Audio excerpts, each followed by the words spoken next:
እንደምን ሰነበታችሁ ውድ ተመልካቾቻችን። ይህ በየሳምንቱ የምናካሄደው የመጽሐፍ ቅዱስ የውይይት ክፍለ ጊዜያችን ነው።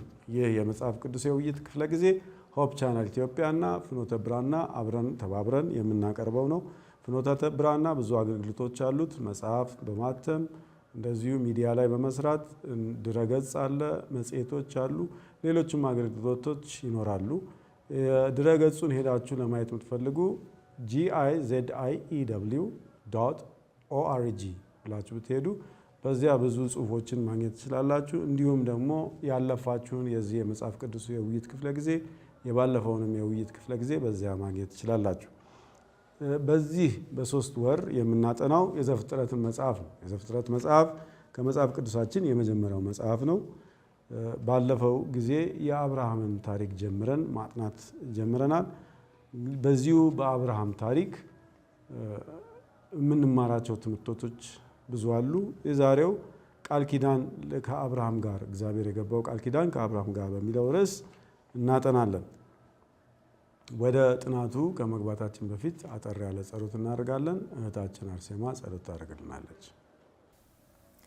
በመናገር የምትታወቅ እግዚአብሔር አምላክ በዚህ ጊዜ ደግሞ ልትናገር ወደኛ ልትመጣ ፈቃድ ስለሆነ እጅግ አድርገን እናመሰግንሃለን። ስትናገር የሚሰማ ልብ የሚያስተውል አእምሮ እንድትሰጠን ለምንሃለን። ጊዜውን ክብሩን አንተ ብቻ ተቆጣጠር። በጌታ በኢየሱስ ስም አሜን። አሜን።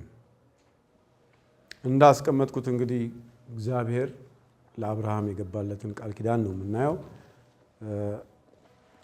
የመግቢያ ዋና ጥቅሳችን የተወሰደው ከዘፍጥረት 15 ቁጥር 2 ነው። ዘፍጥረት ምዕራፍ 15 ቁጥር 2 እንዲህ ይነበባል። አብርሃምም አቤቱ እግዚአብሔር ሆይ ምን ትሰጠኛለህ? እኔም ያለ ልጅ እሄዳለሁ። የቤቴም መጋቢ የደማስቆ ሰው ይህ ኤሊኤዘር ነው አለ። አብርሃምም ለእኔ ዘር አልሰጠኸኝም፣ እነሆ በቤቴ የተወለደ ሰው ይወርሰኛል አለ። እንግዲህ እዚህ ላይ የምናየው የአብርሃም ለእግዚአብሔር ያቀረበው ጥያቄ በተወሰነም ደረጃ ጥርጥር ያለበት ይመስላል። እንግዲህ እምነቱ ሲወጠር አብርሃም እምነቱ ሲንገዳገድ እናያለን። በዚህ አሁን በዛሬው ትምህርታችን እንደገና ደግሞ የእንግዳ ተቀባይነት ባህሪውን የአብርሃም እናያለን። በዛ ላይ በተጨማሪ ደግሞ አብርሃም ሲማልድ ለሶዶም ሕዝብ ሲማልድ እናያለን። ከዚህ የምንማረው ትምህርቶች ይኖራሉ። አሁን ባነሳው ጥያቄ ላይ አብርሃም ውስጡ የተፈጠረው ጥያቄ ምንድን ነው? ለምንድንስ ይሄ ጥያቄ ተፈጠረ? እግዚአብሔር አብርሃምን ከነበረበት ከባቢሎን ምድር ሲያወጣው ከኡር ሲያወጣው አንድ ነገር ብሎት ነበር የወጣው እና ምን አደርግሃለሁ? ታላቅ ሕዝብ አደርግሃለሁ፣ ምድር ሁሉ ካንተ የተነሳ የተባረከ ይሆናል አለው እና እንግዲህ ታላቅ ሕዝብ ለመሆን የሚጀምረው እንግዲህ ልጅ በመውለድ ነው አይደል? ማለት ስለ ትልቅ ሕዝብ የምናወራው መጀመሪያ ቤት ውስጥ የሆነ ሰው ሲኖር ነው እና የአብርሃም ሁኔታ ግን እንደዛ አልነበረም። አሁን ባነበብከው ዘውዱ ባነበበው የመግቢያው ጥቅስ ላይ እንግዲህ ምን ትሰጠኛለህ ብሎ አብርሃም እግዚአብሔርን ሲጠይቅ እናየዋለን እና እንዴት ነው ይሄ ተስፋ የሚፈጸመው? እንዴት ነው ይሄ ነገር የሚሆነው? እኔ ጭራሽ ልጅ ሳይኖረኝ እንዲሁም የኔ ወራሽ ራሱ እንዲያው ሌላው ትልቅ ሕዝብ ምናምን ቀርቶ የኔ ወራሽ ራሱ በቤቴ ውስጥ ያለ አገልጋይ ነው እና ስለዚህ ምን ትሰጠኛለህ ነው እንግዲህ የአብርሃም ጥያቄ። እንዴት ነው ይሄ ነገር የሚሆነው? የገባህልኝ ቃል ኪዳን እንዴት ነው የሚፈጸመው ነው እያለ ያለው። የወደፊቱ ነበር አብርሃም በጣም ያሰጋው። ምክንያቱም አሁን ያለው የሚታየው ኤሌዜር የደማስቆ ሰው ነው። እሱ ነው ልጅ ያለው በአገልጋዩ። አብርሃም ግን ምንም የለውም። ስለዚህ የወደፊቱን ሲያስብ በጣም ሲፈራ እንመለከታለን። ከዛ እግዚአብሔርም የተናገረው እኮ በጣም ደስ ይላል አይደል? እኔ ጋሻህ ነኝ ይለዋልና ይሄ ከዚህ በፊት እንግዲህ በባለፈው ሳምንት ጥናታችን ስለ ጦርነቱ አንስተን ነበር። አብርሃም እንዴት ያንን ድል እንዳደረገና በዛም ጦርነት እግዚአብሔር ጋሻ እንደነበረው እሱ መከታው እንደነበረ አይተን ነበርና እሱንም ያስታወሰው ወደፊትም ደግሞ የሚያግዘው እሱ እግዚአብሔር የወደፊቱንም የሚቆጣጠረው የሚባረከው እሱ እንደሆነ እያስታወሰው እንደሆነ ከእግዚአብሔርም ንግግር ምዕራፍ 15 ላይ እንመለከታለን። ከባድ የሚያደርገው ወይም ይህን ጥያቄ እንዲጠይቅ ያደረገው አብርሃም ያ ሁሉ ተስፋ ተሰጠው። ቃል ኪዳን ተገባለት ሲረዳው አየ። ግን የተገባለትን የተስፋ ቃል በተመለከተ ጸጥ ነው ያለው። አሚን ምንም እንቅስቃሴ የለም፣ ልጅ የለም፣ የሚያየው ነገር የለም እና እግዚአብሔር ዝም ነው ያለው እና እንደውም በቃ ኤሌዘር ነው የሚወርሰኝ ብሎ ሁሉ ድምዳሜ ላይ ደረሰ ይመስላል። ጥያቄውን ሲያቀርብ ለእግዚአብሔር አማራጭ ሁሉ ያቀርብለታልና እዚህ ጋር የምንመለከተው እንግዲህ አብርሃም ካለበት ሁኔታ ተነስቶ ነው ይህን ጥያቄ የጠየቀውና የጥርጣሬ የፍርሃት የወደፊቱን በተመለከተ እንደገባው የሚያሳየን ነገር አለ ማለት ነው።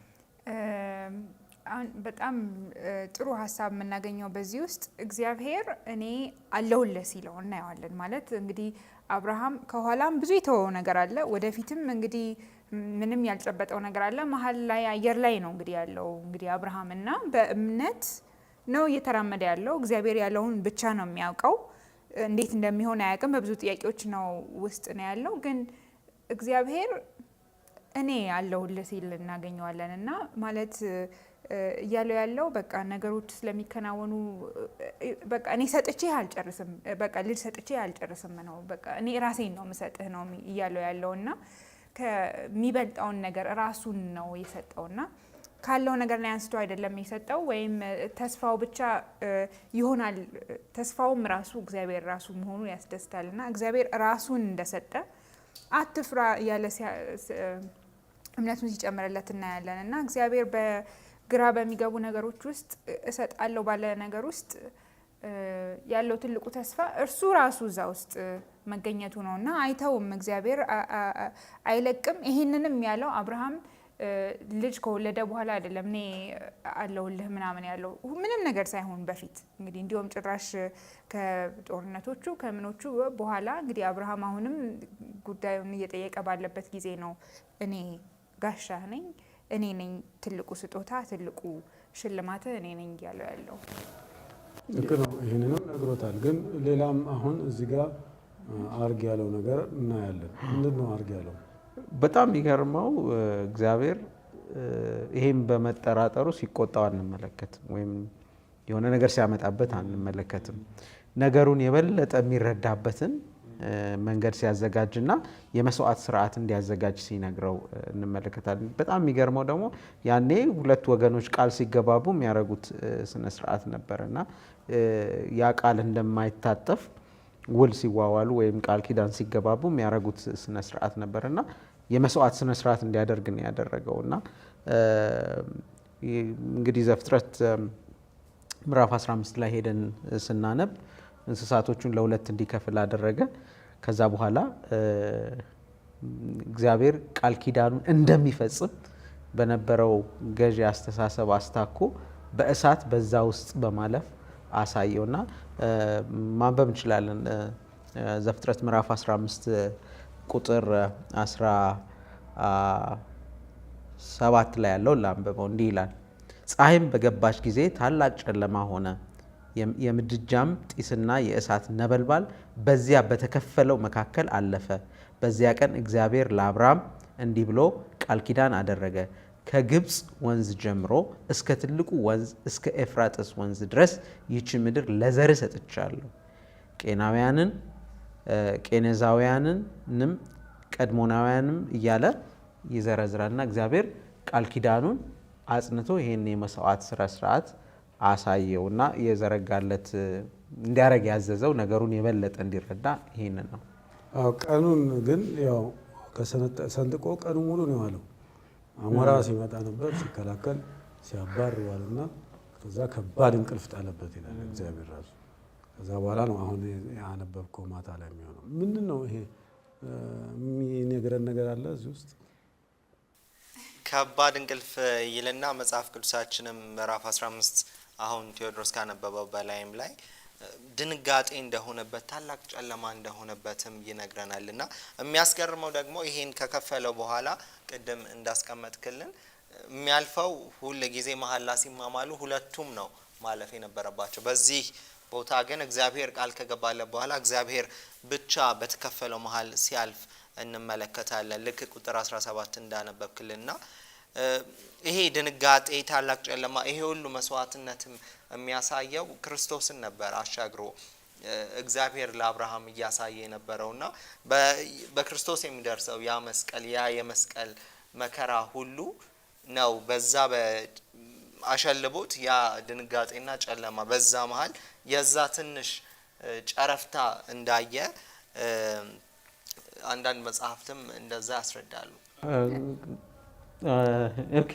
ከሱ መሀል በፊት ግን አንድ መርሳት የሌለብን ነገር ያለ ይመስለኛል። እግዚአብሔር ደግሞ ሲነግረው ሂድና ከፈለግ ከዋክብትን ቁጥር ይለዋልና ከዛ በኋላ አንድ በጣም የተጻፈ ደስ የሚል ነገር አለ።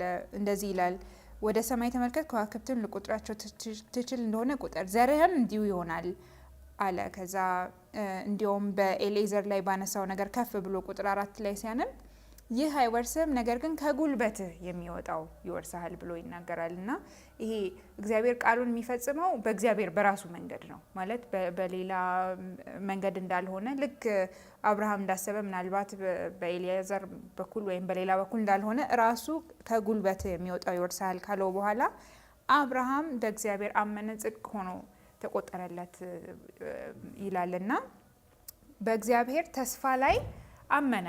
ነገሩ ከመሆኑ በፊት በቃ ይሆናል ብሎ አብርሃም ተቀበለና ይሄ ያ በእግዚአብሔር ተስፋ ላይ ያመነው እምነት ጽድቅ ሆኖ ተቆጠረለት። እንግዲህ ይሄ ነው ጽድቅ ማለት ነው፣ በእግዚአብሔር በሰጠው ተስፋ ላይ መተማመን ይሆናል ብሎ ማለትና ከዛ ደስ የሚለው ግን እግዚአብሔር ተስፋውን እንዲሁ አየር ላይ ደግሞ አላስቀመጠውም፣ አረጋገጠው፣ በመሐላ ደግሞ አተመበትና ይህንን መሐላ ደግሞ በመስዋዕቶቹ መሃል በማለፍ እንዳደረገው እንመለከታለንና ይሄ መስዋዕቶቹ የሚታለፍበት ሀሳቡ ራሱ እኔ ቃሌን ባልጠብቅ እንደነዚህ እንደተከፈሉት ልሁን ማለት ነው። እንግዲህ ሀሳቡ የመሐላው ሀሳብ ራሱና ልሰንጠቅ እኔ ሁለት ቦታ ልከፈል ማለት ነውና እግዚአብሔር ለአብርሃም እንግዲህ እግዚአብሔር አምላክ ነው አይደል? እና ግን እግዚአብሔር ቃሉን ለመጠበቅ ምን ያህል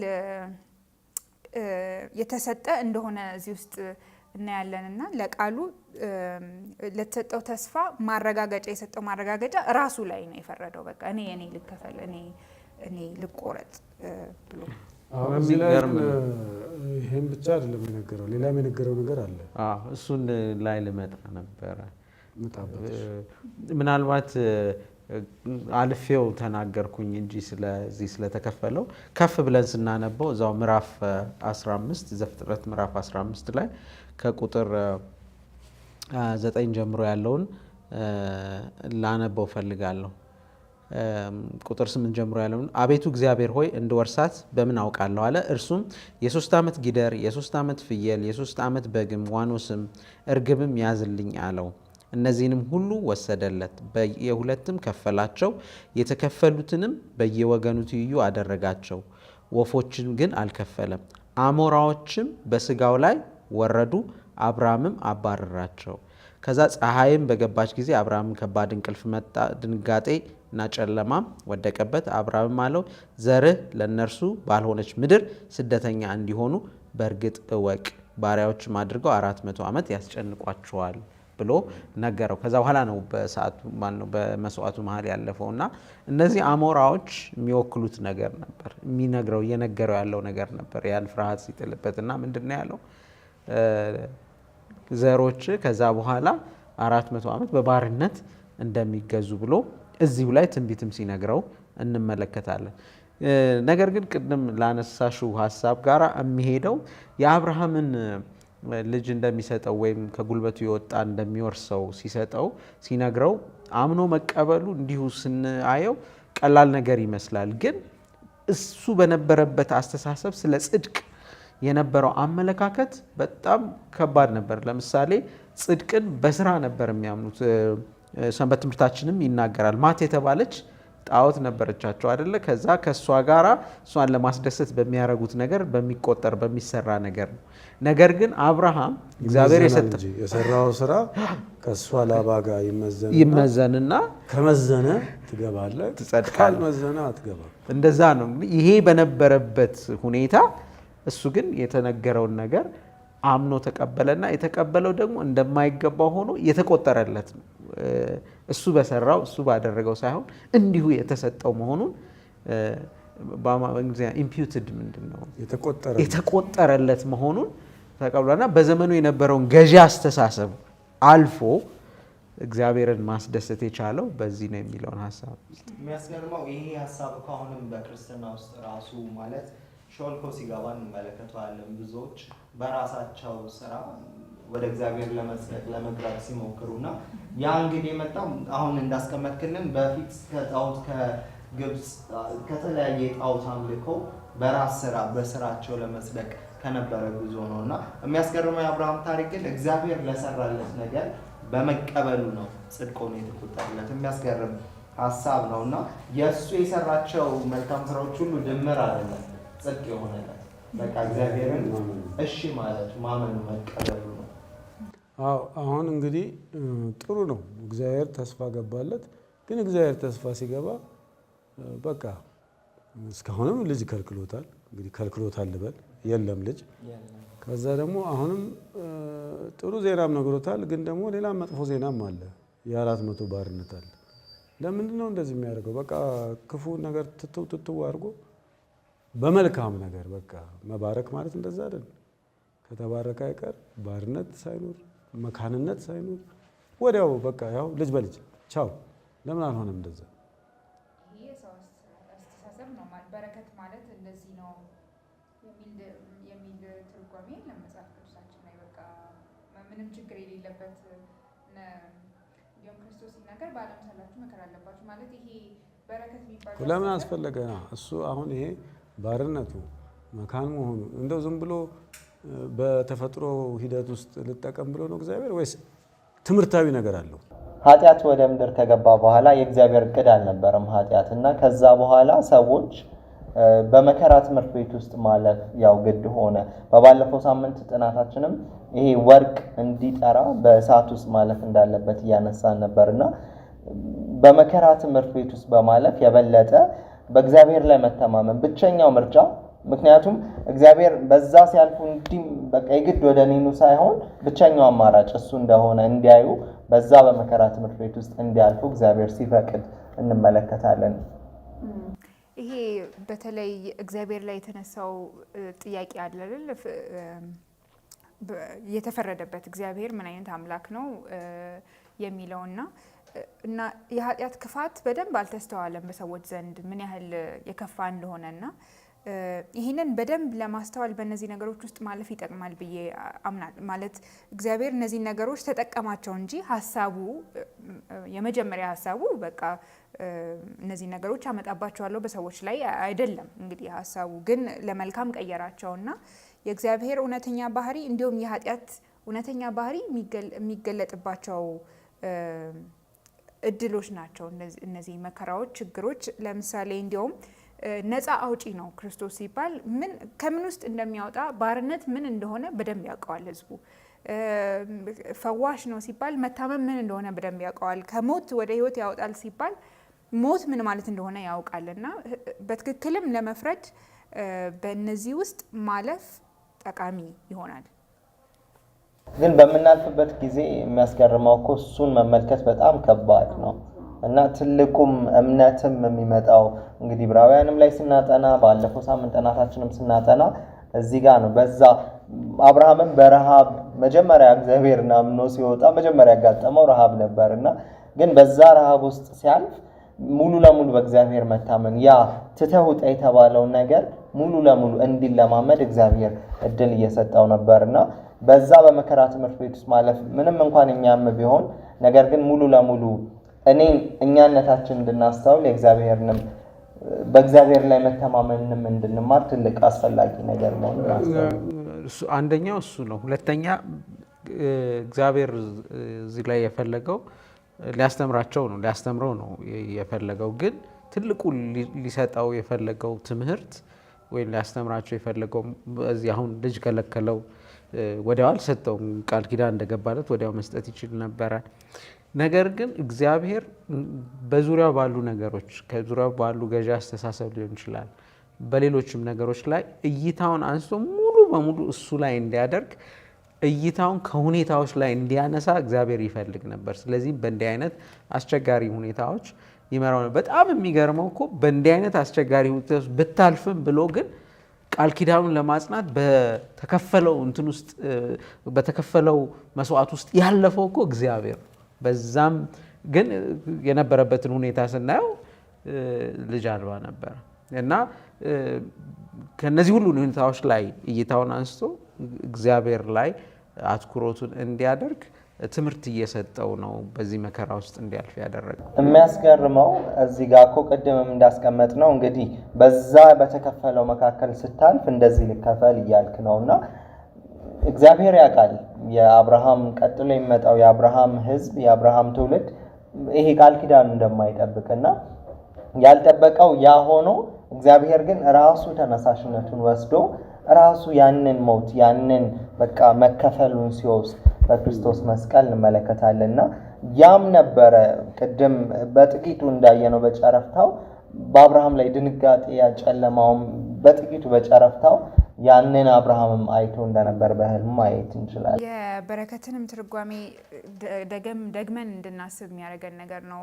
አብርሃም እግዚአብሔር እኔ አብሬክ ነኝ፣ እኔ ነኝ ስጦታ፣ እኔ ነኝ ሽልማትህ ካለው በኋላ እኔ ነኝ በረከትህ ካለው በኋላ 400 ዓመት ትጎዳላችኋለሁ እና መከራም ውስጥ ያ የእግዚአብሔር በረከት ሙሉ ነው። ይሄ እግዚአብሔር ያለው ነገር ሙሉ ነው። አንድ ጥቅስ ማንበብ ፈልጋለሁ። ሮሜ ምዕራፍ 8 ቁጥር 32 ላይ ለገዛ ልጁ ያራራለት ነገር ግን ስለ ሁላችን አሳልፎ የሰጠው ያው ከእርሱ ጋር ደግሞ ሁሉን ነገር እንዲያው እንዴት አይሰጠንም ብሎ ተጽፏልና አንዴ ራሱን ከሰጠ ባለፈው ወንድም ቴዎድሮስ ያለው ነገር አለ። ፋሲካ አይደለም፣ ሁሌ ፋሲካ የለም። አዎ ሁኔታዎች ይቀያየራሉ፣ ግን ትልቁ በረከት ራሱ እግዚአብሔር ግን አለ እና ያ ሁል ጊዜ ፋሲካ ያደርገዋል ማለት ያ ሙሉ ነው። ያ በምንም ሁኔታ ውስጥ ቢገቡ እንግዲህ ባሪያም በነበሩበት ጊዜ እግዚአብሔር ከነሱ ጋር ነው፣ ሌላውም ጊዜ እግዚአብሔር ከነሱ ጋር ነው እና ይሄ የማይቀያየረው ትልቁ በረከት ግን አለ እና አንዳንዴ በመከራ ውስጥ ስንገባ እኛም ይህን ጥያቄ እንጠይቃለን። እግዚአብሔር ተስፋውን ትቷል ወይ? ይሄ አልተባረኩም ማለት ነው ወይ? እንግዲህ እግዚአብሔር ከኔ ጋር አይደለም ወይ የሚለው ጥያቄ ተመልሶ ይመጣልና ልጁን የሰጠ ጊዜ ባርኮናል፣ ትልቁን በረከት ሰጥቶናል። ጥሩ ነው። አሁን የሀሳብ ጥሩ ነው። እንግዲህ እንዲህ ያለ የሚደንቅ ነገር አድርጎ እኔ ያለውልህ አለው። እንግዲህ አብርሃም ሲወጣ መጀመሪያ 75 ዓመቱ አካባቢ ነበር ከቤተሰቡ ሲወጣ። አሁን ወደ 86 ዓመት እየተጠጋ ነው። አሁን እንግዲህ ይሄ ሁሉ ተስፋ የገባለት አብርሃም ምን ማድረግ አለበት? አሁን መታዘዝ አለበት። ግን ምን ሆነ እንዳላጋ እንግዲህ ከዚህ በኋላ መጣ ደግሞ ሌላ ታሪክ አለ። ምንድነው የተፈጸመው? ከዚህ ሁሉ እንግዲህ እግዚአብሔር ከሰጠው ምልክት ወይም ማስተማመኛ ቀጠለና ያውም በጣም ደግሞ በጣም የታወቀው አብርሃምም አመነ ጽድቅ ሆኖ ተቆጠረለት ከተባለ በኋላ አብርሃም ሄደና ደግሞ ምን አደረገ? ቀጥሉ እስቲ ታሪኩ። ምዕራፍ 16 ይነግረናል ታሪኩን እና አብርሃም እንግዲህ እየጠበቁ ነው። አብርሃምና ሶራ ይሄኛው ልጅ የተስፋው ልጅ ምንም የለም። አመት ያልፋል፣ ምንም ልጅ የለም። እነሱም እድሜያቸው እየገፋ ነው፣ እሷም እያረጀች እሱም። ስለዚህ ሳራ አንድ ሀሳብ አመጣች ይላል ምዕራፍ 16 ይነግረንና ምን አሰበች? የእሷ አገልጋይ ባሪያዋ አጋር አለች። በቃ ወደ እሷ ግባና ከሷ ልጅ ውለድ። ምክንያቱም እግዚአብሔር ምናልባት በእሷ ተጠቅሞ ሊሆን ይችላል። ልጅ ከጉልበት አለ እንጂ ከኔ ያልጠቀሰ እኔ ስላልጠቀሰ ምናልባት በዛ ይሆናል ትላለች። አብርሃምም ኦኬ ይሁን ይልና ያንን ሀሳብ ይስማማል። ወደ አጋር ይገባል። ከዛ በኋላ ከአጋር ልጅ ይወለዳል፣ እስማኤል ይወለዳል ማለት ነው። በጣም የሚገርመው እኮ ሳራ ይሄን ነገር ዝም ብላ አላመጣችሁም። በዛን ጊዜ በቅርብ ምስራቅ ልምድ ነበረ እና ያንን ልምድ ነው ያካፈለችው እና የሰንበት ትምህርታችን ሔዋንንና እሷን አዳምንና አብርሃምን ትይዩ አድርጎ የሚሄድበት አካሄድ አለ። ሀሳቡን አመነጨች። ከዛ በኋላ ስትስማማ እናየዋለን።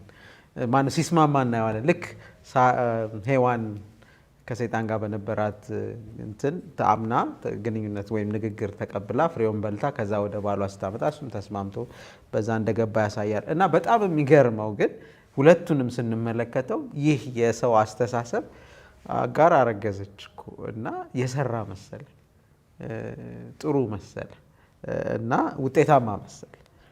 ግን እግዚአብሔር የለበትም፣ እግዚአብሔር አልነበረበትም። እና አብርሃም ያንን ከተሰጠው በኋላ እግዚአብሔር በሰዓት ውስጥ አልፎ ካሳየው በኋላ ግን ከጊዜ በኋላ ያ እምነቱ እየሳሳ መጣና ሳራ ባቀረበችው ሀሳብ ተስማምቶ እንደዚህ አይነት ውድቀት ላይ መጣና ይሄ በጣም የሚያስተምረን ነገር አለ። በህይወታችን ስንመለከተው አንዳንዴ የሰብአዊ አስተሳሰብ ከእግዚአብሔር የተሻለ ሆኖ ወደ ተግባር ሲገባ ውጤታማ የሆነ ሊመስል ይችላል። ግን ከኋላው ከበስተጀርባው የሚመጣው ውጤት የከፋ ነው የሚለውን ሀሳብ ለመስጠት የሚያስገርመው እኮ ከዛ በኋላም ይሄ ቤት ያ የነበረው ሰላም ያ የአብርሃም ቤት አልሆነም። ምክንያቱም ምዕራፍ 16ን ስንመለከት ሁለቱ አጋርና እመቤቲቱ ሶራ እሷ ካረገዘች በኋላ አጋር መናቅ ትጀምራለች። ከዛ በቃ ቤቱ በጣም ያ የነበረው ሰላም እንዳጣና ችግር እንደተፈጠረ እንመለከታለን። ከዛ በኋላም ሳራ ትገባና ሶራ ትገባና ወደ አብርሃም በቃ ይሄ ልክ ቁጥር 4 እንደዚህ ይላል። አጋርም አረገዘች፣ እንዳረገዘችን ባየች ጊዜ እመቤቷን በዓይኗ አቃለለች። ሶራም አብርሃምን መገፋቴ በአንተ ላይ ይሁን፣ እኔ ባሪያዬን በብብትህ ሰጠው። እንዳረገዘችን ባየች ጊዜ እኔን በዓይኗ አቃለለችኝ። በሁለቱ መካከል ይሄ ችግር ተፈጠረ፣ እኔ የሚለውና ቤቱ ተመሰቃቀለ። እንዳልከው ጊዜያዊ መፍትሄ ቢመስልም ግን ቤቱ ድብልቅልቆ ወጣ ማለት ነው። እግዚአብሔር ቃሉን የሚፈጽመው በራሱ መንገድ ነው።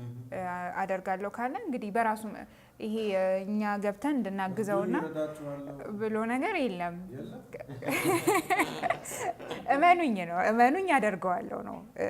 እኔ ራሴ አደርገዋለሁ፣ እናንተ ብቻ እመኑኝ፣ ይሄ ክብደታችሁን እኔ ላይ ጣሉ ነው። እና እንዲያውም ጳውሎስ ስለዚህ ጉዳይ ሲናገር በገላትያ ምዕራፍ 4 ቁጥር 23 ላይ እንደዚህ ይላል፣ ነገር ግን የባሪያይቱ ልጅ እንደ ስጋ ተወልዷል፣ የጨዋይቱ ግን በተስፋው ቃል ተወልዷል ብሎ ይናገራል። እና እንግዲህ ወደ አጋር የመሄዱ ነገር የሰው ሀሳብ በፊት ልክ ወደ ግብጽ እንደሄደው ወይም ሎጥ መሬቱ እንደመረጠው በሰው ዓይን ልክ ነው ተብሎ የሚታመን ግን ልክ ያልሆነ ግን የጨዋይቱ ደግሞ የሳራ ልጅ ደግሞ እንደ ተስፋ ቃሉ እንደተወለደ እናያለን። ግን እግዚአብሔር በዚህ ሁሉ መካከል ለምስኪኑ የሰው ልጅ ሲራራ አጋር ለተባለች ምስኪን ሴት ሲገለጥላት፣ አሁን ያዕቆብ እንዳልከው ከቤቷ ከወጣች በኋላ ለዛች ምስኪን ሴት እግዚአብሔር እንዳያት ስታውቅ እናያለን። እና እግዚአብሔር እሷም ግን እኮ ያው አጥፍታለች። እንግዲህ ገና አረገዝኩ ብላ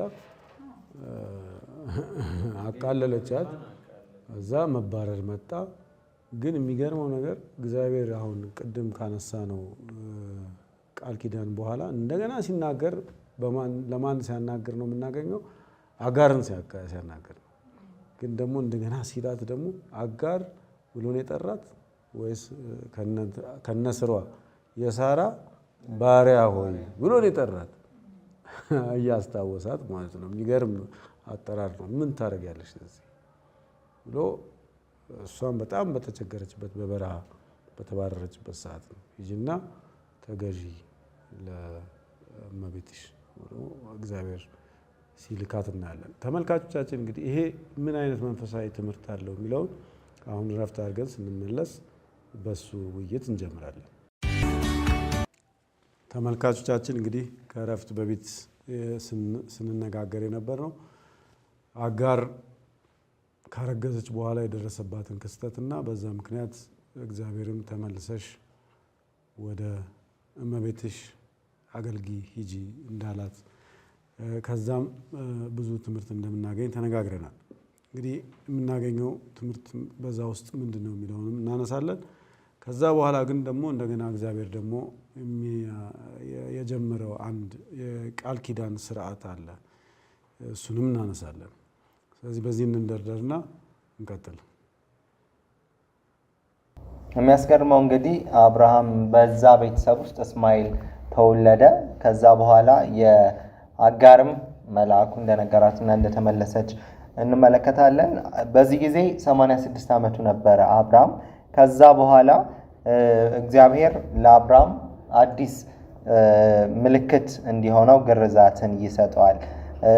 ቃል ኪዳን በእኔና በአንተ መካከል የቃል ኪዳኑ ምልክት አድርጎ ግርዛትን ይሰጠዋል። እና የሚያስገርመኝ ይሄ ሀሳብ እንግዲህ አብርሃም በራሱ መንገድ በራሳቸው አብርሃምና ሶራ በራሳቸው መንገድ ያመጡት እስማኤል ነበረ፣ ወይም ልጅ ወይም ደግሞ ቅድም ገላትያም ላይ እንደተመለከት ነው በራሳቸው በሰውኛ መፍትሄ ያመጡት ልጅ ነበር እና እግዚአብሔር ግን እሱ አይደለም ስቲል ሊሰጣቸው ተስፋ የገባው የተስፋው ልጅ አሁንም አለና ግርዛትን ይሰጧል እንደ ምልክትና ይሄ ግርዛት ይሄ ሰውኛ የሆነውን በሰው መንገድ የእግዚአብሔርን ተስፋ ለማሟላት የሚካሄድበትን መንገድ እሱኛውን መቁረጥ ነበር ምልክቱና ከጽድቅ በእምነት ጋር በጣም ይያያዛል። በቃ እግዚአብሔር ቃል ገብቷል፣ እግዚአብሔርን አመነ፣ ጽድቅ ሆኖ ተቆጠረለት፣ እግዚአብሔር በራሱ መንገድ ያንን ተስፋ ያሟላል ብሎ ሙሉ ለሙሉ በሰውኛ በራስ ሳይሆን መደገፍ በእግዚአብሔር ብቻ እንዲደገፍ የሚያስታውስ ምልክትም ነበር ይሄ ግርዛት።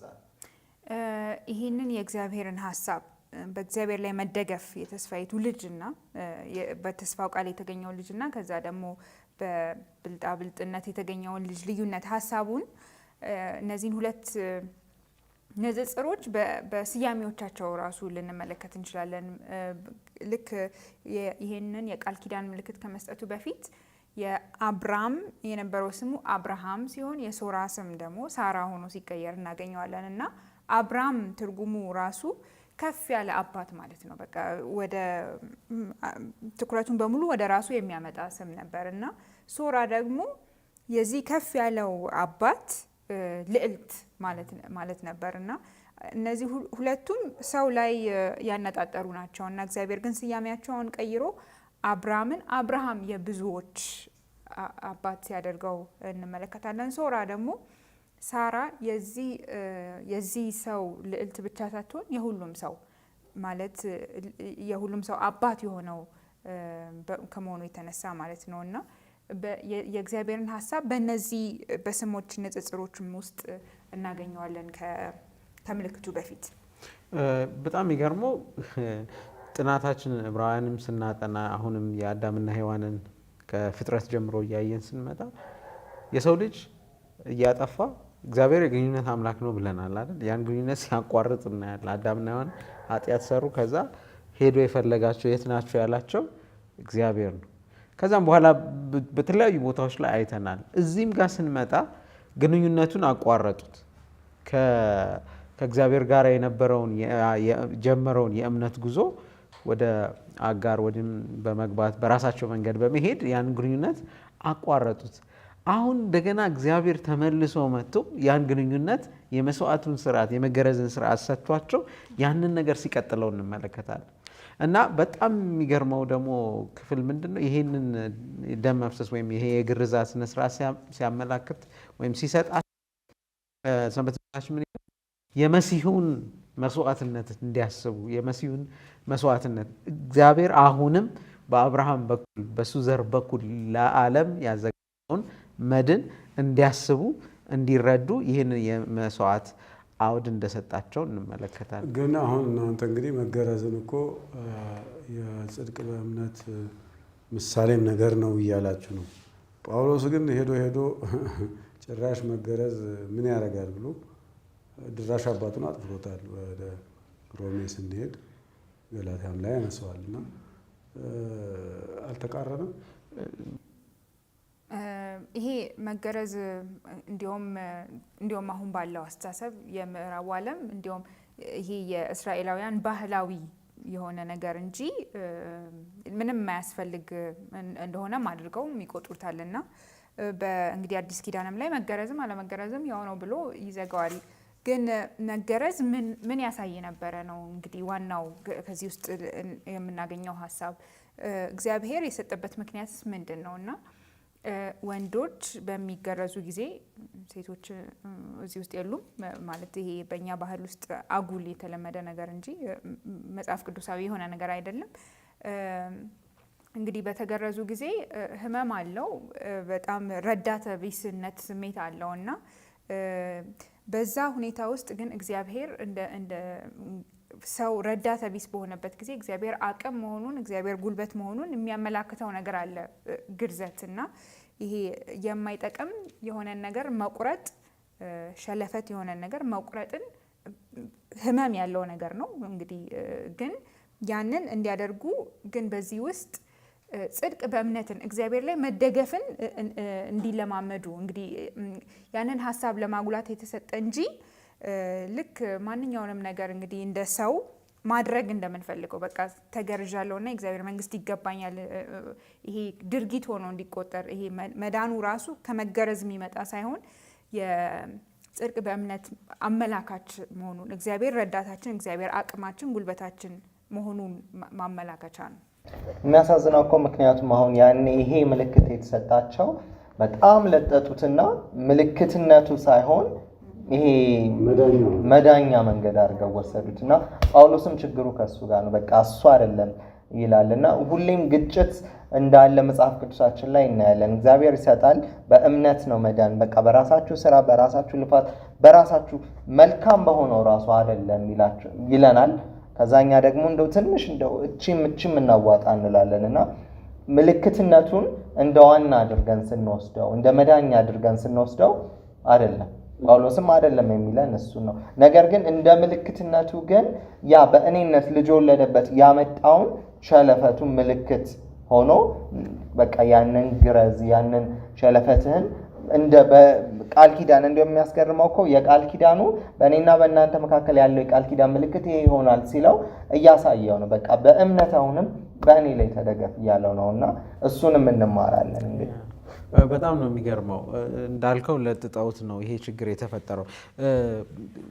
ጳውሎስ እንግዲህ ይህን ነገር መጀመሪያ እንግዲህ አይሁዳውያን ነበር ወንጌል የተሰበከላቸው። ከዛ በኋላ አህዛብ ሲገቡ ሐዋርያት ምዕራፍ 15 ቁጥር 1 ላይ ሄደን ብናየው ይሄ አለመግባባት እንዴት እንደመጣ እናያለን። እና ምዕራፍ 15 ላይ ቁጥር 1 ምን ይላል? አንዳንዶች ከይሁዳ ወረዱና እንደ ሙሴ ስርዓት ካልተገረዛችሁ ትድኑ ዘንድ አትችሉም ብለው ወንድሞቹን ያስተምሩ ነበር ብለው አሉትና ለመዳን እንደ አንድ ሪኳየርመንት ወይም እንደ አንድ መለኪያ አድርገው ሲጠቀሙበት እናያለን። ነገር ግን ጳውሎስ መልሶ ሮሜ ምዕራፍ 4 ከቁጥር 6 ጀምሮ ያለውን ባነበው ደስ ይለኛል።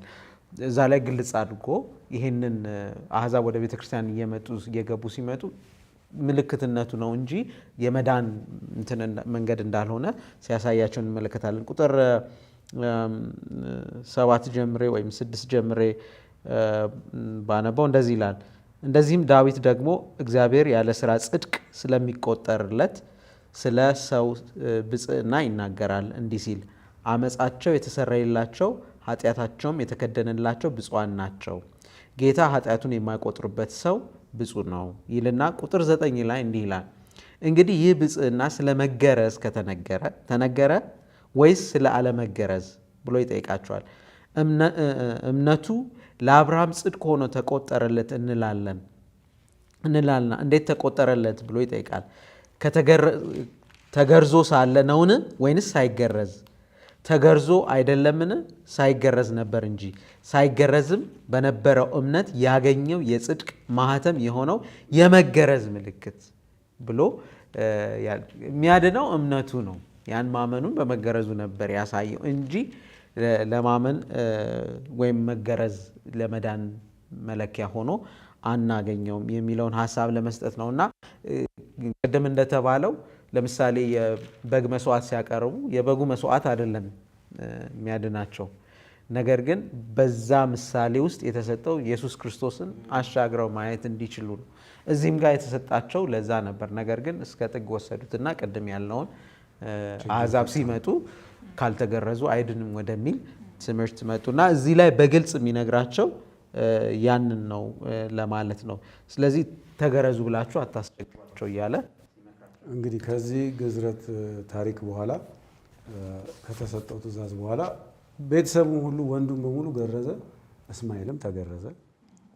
ከዛ በኋላ እንግዲህ አርጅቷል ይህ ሰውዬ 86 ዓመት አካባቢ አለፈው፣ ሄደ፣ እድሜውም ሄደ። አዲስ ደግሞ ክስተት መጣ። ምንድን ነው የመጣው? ከዛ በኋላ እንግዶች መጡ ሊጎበኙት።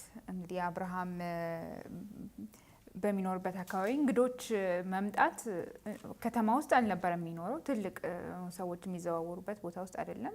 ግን ሊጎበኙት 3 ሰዎች መጡ፣ አስተናገዳቸው። መጀመሪያም ግን ወደ ኋላ አልመልስሽና ምክንያቱም አሁን አብርሃም እንዲሁም ሲገልጸው እኮ መጽሐፍ ቅዱሳችንም ቀጥታ ወደሱ መጡም አይሉም። አብርሃም እያየ ነበር 3 እንግዶች 3 ሰዎች የሚያልፍ የሚመስሉ መንገደኞች አየና ሄዶ ተቀበላቸው ነው የሚለው። ከዛ በኋላ ነው እንግዲህ ያስተናገዳቸውና እነዚህ ምን እንደሆኑ አያውቅም። ግን እንግዶች በቃ በዛ አካባቢ ለዛ አካባቢ እንግዶች ሄዶ አይደለም ሮጦ እንዲያው በዛ ላይ ደግሞ እንግዶችም የሚጠበቁበት መንገድ አይደለም ወይም ሁኔታው እንደዛ አይደለም፣ በረሃ ከመሆኑ የተነሳ በጣም ልክ ነው። እና ሄዶ እንግዶቹን ወደ ቤቱ እንደጋበዛቸው ከዛ ዕብራውያን ሲያስቀምጥልን በዕብራውያን ጥናታችንም እንዳነሳ ነው ሳያውቁ አንዳንዶች መላእክትን አስተናገዱ ይለናል። እና እንግዲህ አብርሃም ያኔ ሲያልፉ ማን እንደሆኑ አላወቀም። ከዛ በኋላ ያው በንግግራቸውም በምናቸውም ማን እንደሆኑ ያው እንደገባ የተወሰነ የሚነግረን ነገር አለ። ግን መጀመሪያ ሲያስገባቸው ግን እንግዶች ነበር ለማለት ነው። በዚህ ጊዜ እንግዲህ 100 ዓመቱ አካባቢ የተቃረበ ነው። እንግዲህ ከወጣ ውጣ ከተባለ 25 ዓመት አልፎታል። ከዛ እነዚህ እንግዶች መጡ፣ አስተናገዳቸው። እንግዲህ ወሬ ተጀመረ። ምን ተባለ? ያው የዛሬ ዓመት ሳራ ሚስቱ አሁን ሳራ ተቀይሯል፣ ልጅ እንደምትወልድ ይነግሩታል። እና ሁለቱም ማለት እንችላለን አብርሃምም ሳራም እንደውም ስለ ሳራ በሴቶች ላይ ያለውን ልማድ ራሱ ማየት ካቆመች እንደቆየች ይናገራልና የሞተ ነገር ነውና ሁለቱም ምላሻቸው የምጸት ነበር። እንዴት ሊሆን ይችላል? ምክንያቱም ዘግተውት ነበር እነሱ በተፈጥሮ ማድረግ እንደማይችሉ እና ለምን ሳቅሽ ሁሉ ብሎ ሲጠይቋት ሳራ በጓዳ ነበረች፣ አልሳኩም ብላ እንደውም ለመዋሸት እንደመከረች፣ ግን ደግመው ይዛለን ወንድ ልጅ እንደምትወልጅ ብለው ቃል ገብተውላት እንደሄዱ ታሪኩ ይነግረናል። የእግዚአብሔር ተስፋ በሰው ወሰን የተገደበ የተወሰነ አይደለምና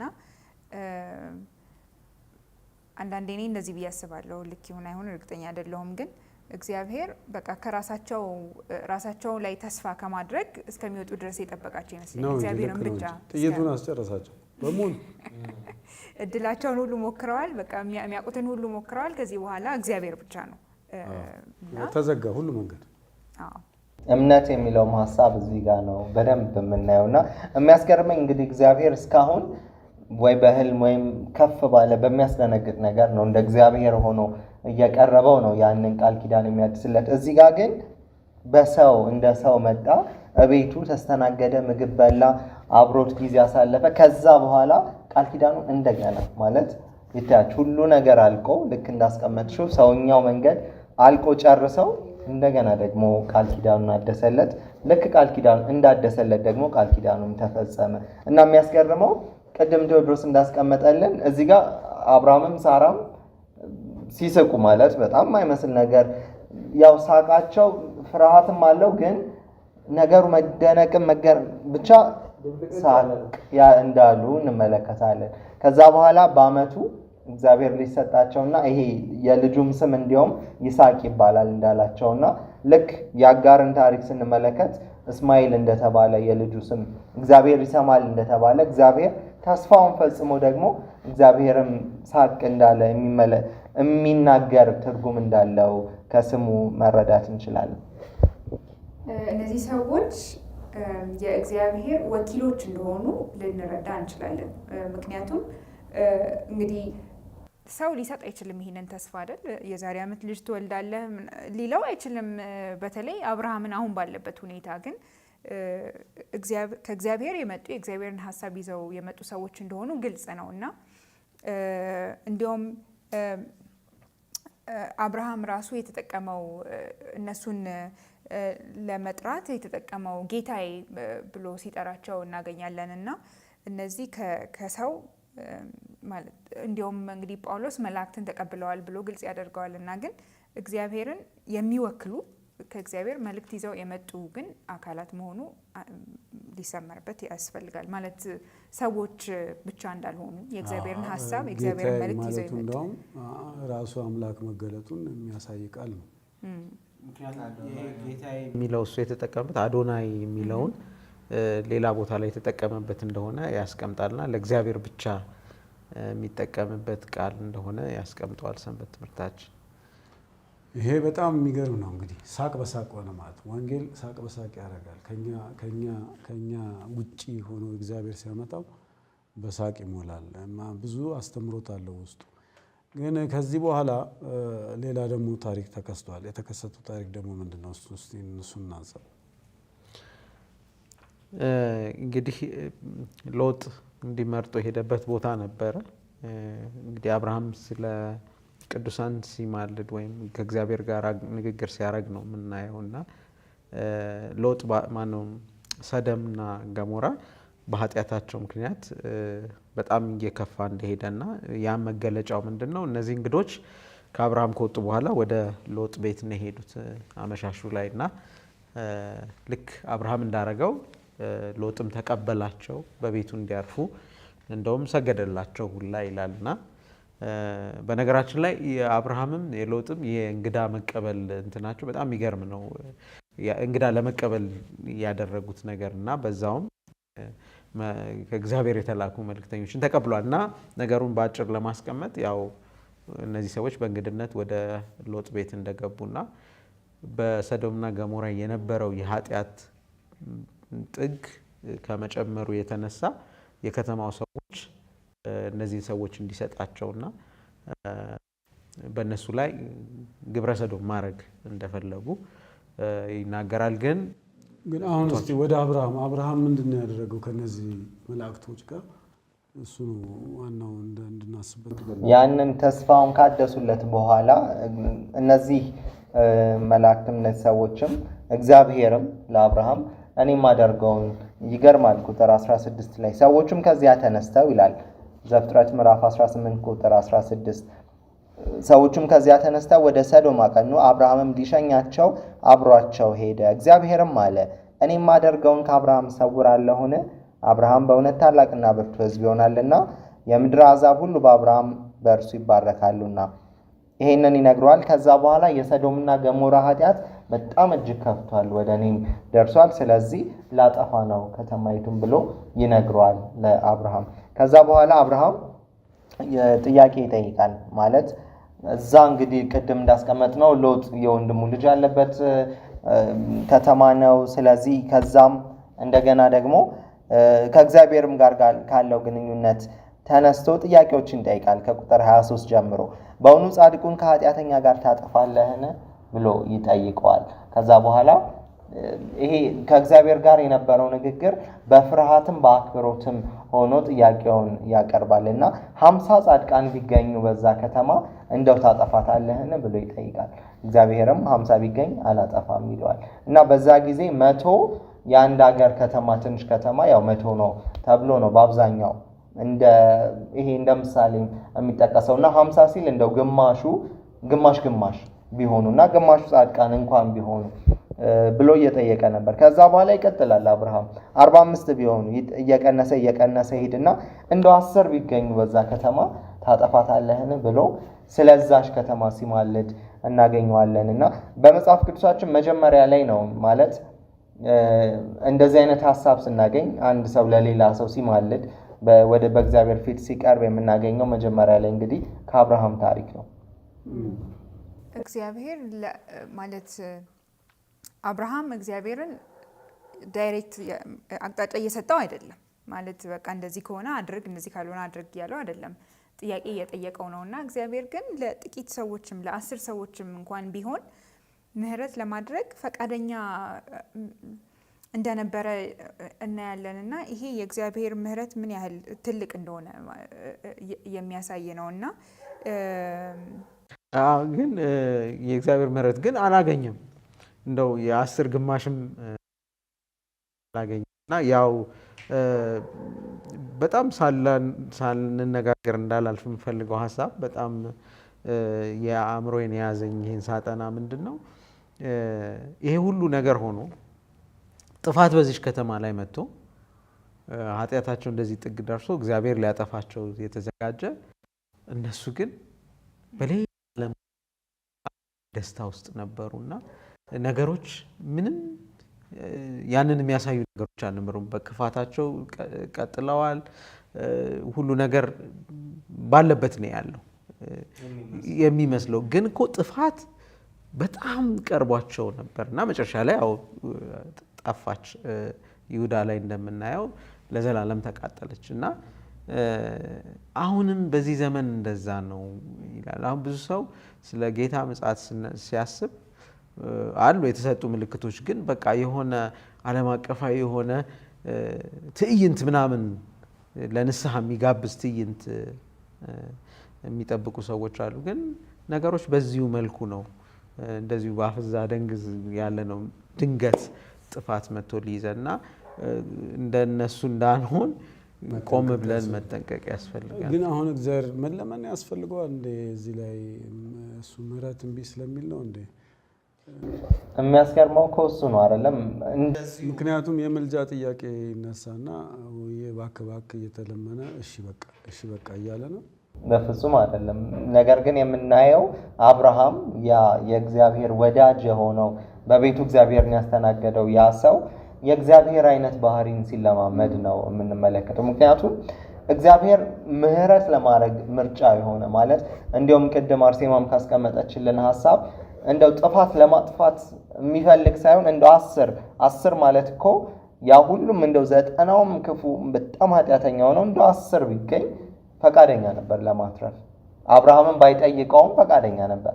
ነገር ግን የዛ ክፋት በጣም ስለበዛ ኃጢአታቸው ስለበዛና ኃጢአታቸው ይሄ ጽዋው ስለሞላም ነው እግዚአብሔር ጣልቃ የገባው። ግን ከአብርሃም ሕይወት ከእግዚአብሔር ጋር ጊዜን ስላሳለፈ እንደ እግዚአብሔር አይነት ባህሪ እንደተለማመደ ነው ትልቅ መማር የምንችለው ነገር። ጥፋት ለሰው ልጅ የተገባ ነው።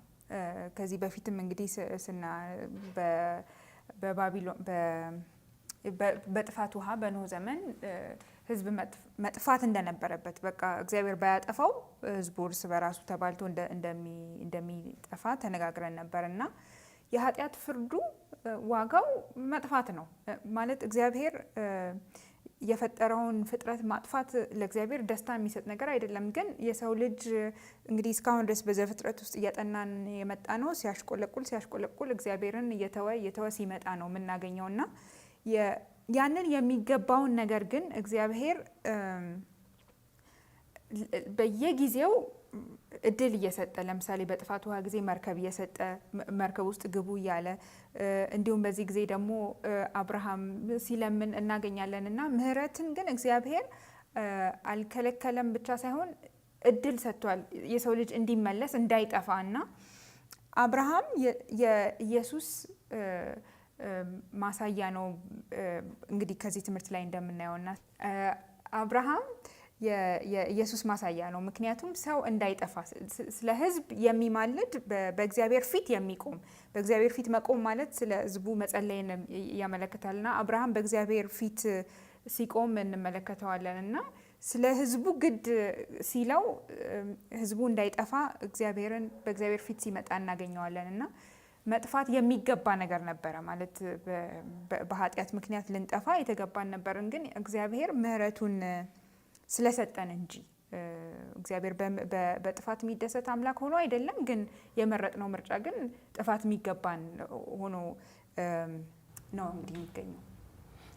ግን እንዳልከው ስዕሉን ስንመለከተው እንግዲህ እግዚአብሔር ከላይ ሆኖ አብርሃም እየለመነው ሀሳቡን እንዲቀይር እያገባባው አይነት ነገር ይመስላልና አሁን ባልከው ሀሳብ ለመሄድ በጣም ከባድ ነው እግዚአብሔርንና ሰው ያለበትን ቦታ ለማመሳሰል። ግን ቅድም ያዕቆብ ያለው አብርሃም ምን ያህል በእግዚአብሔር ቦታ ማለት የእግዚአብሔር ባህሪ ቅድም ያልነው ያ መከራው ምኑ አስተምሮት አሁን ለሰዎች ያለው ሀዘን ለሰዎች ያለው ርህራሄ ምን ያህል ጥግ እንደደረሰ ሎጥም ለፍቶ 10 ሰው ያገኛል ብሎ እኮ ተስፋ አድርጎ ነበር እንደ ቤተሰቡ እንደ ያልጁ እና ወደ ሎጥ መመለሱ ራሱ አይገርምም ማለት ከሎጥ ጋር የተለያዩበትን መንገድ እናስተውላለን። ከዛ እንደገና አንድ ጊዜ ተቤዠው እንደገና ደግሞ እንዳይጠፋ አብርሃም ከእግዚአብሔር የበለጠ ቸር ሆኖ ሳይሆን እግዚአብሔር ምህረት አይቻልም። ምክንያቱም እግዚአብሔር እኮ ራሱን ልጅ እንዴት ከእግዚአብሔር በላይ ሊሆን ይችላል? ግን ይሄ በሙሴም ታሪክ የምናየው አሁን በአብርሃም የምናየው ይሄ ግን የመለኮት ባህሪ ተካፋይነትን ሲያለማምደው እንግዲህ ያ ተጠራጣሪ የነበረው አብርሃም ብሎ አሁን እንዳስቀምጣችሁት እግዚአብሔርን ባህሪ ተላብሶ ሲለምን ለሌሎች መዳን ሲለምን እናያለን። ሌላ የምንማረው ትምህርት አለ። ለከተማችን እኛም መጸለይ እንዳለብን እውነት ጥቂት እንኳን ጻድቆች ቢገኙ ከጥፋት እግዚአብሔር ሊያድን እንደሚችል የሚያስተምረው ትምህርት አለ። በዘመናችን በተለይ ይሄ በጣም ሊታሰብበት የሚገባ ነው። እንግዲህ ጊዜው አልቋል። እዚህ ጋር ማጠናቀቅ አለብን። አጭር የተማራችሁትን ትምህርት አንዳንድ ነገሩና እናጠቃልል። ቅድምም ለማለት ሞክሬ ነበረ። ይሄንን የአብርሃምን ታሪክ ሳጠና እንግዲህ አብርሃም ባለማመኑ ምክንያት እግዚአብሔር ጋር የነበረውን ግንኙነት ሲያቋርጥ ከዛ እንደገና ተስፋ ሲሰጠው አሁንም እየተከተለ ሲይዘው የነበረው እግዚአብሔር ነው። ከበዚህ በፊትም በነበሩን ጥናቶች በቃ አሁን አዳምና ሔዋን ከሱ ተለዩ ባልን ጊዜ የት ናችሁ ብሎ የፈለገው እግዚአብሔር ነው። ኖህም ጊዜ እንደዛ ነውና ይሄን ሳስብ እግዚአብሔር በእኛ ሁኔታ የሚገደብ አምላክ እንዳልሆነ፣ ምን ያህል የፍቅር አምላክ እንደሆነ፣ የምህረት አምላክ እንደሆነ፣ የእኛ ሁኔታ የማይገድበው አምላክ እንደሆነ እሱን ተምሬያለሁ። የፈለገ ጥልቅ ብንወርድ እዛም ድረስ መጥቶ ሊያወጣን የሚችል አምላክ እንደሆነ ተምሬያለሁ።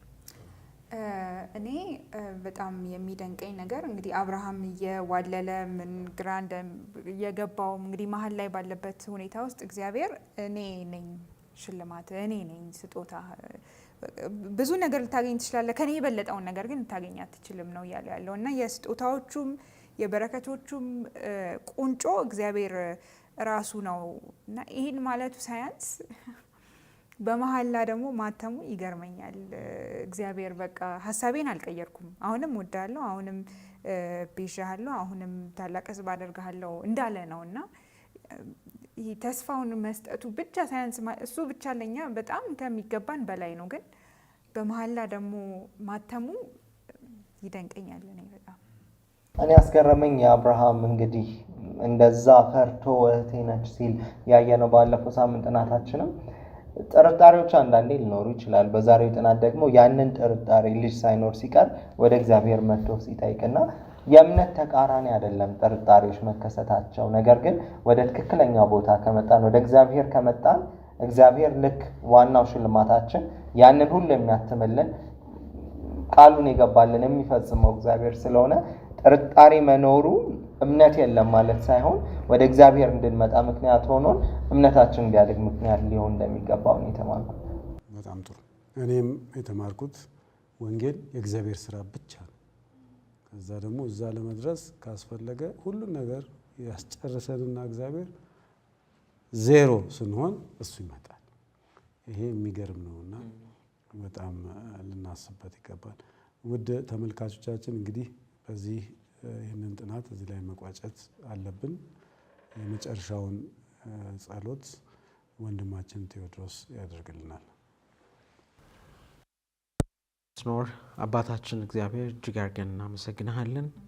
አንተ ምስጋናም ስግደትም አምልኮም የተገባህ አምላክ ስለሆንክ ዛሬ ደግሞ በቃልህ ስላስተማርከን ምንም ያህል የጠለቀ ውድቀት ውስጥ ብንሆን ልታድነን፣ ልትይዘን፣ ልትመራን የምትችል የተዘጋጀ አምላክ እንደሆንክ ስለተናገርከን እናመሰግንሃለን።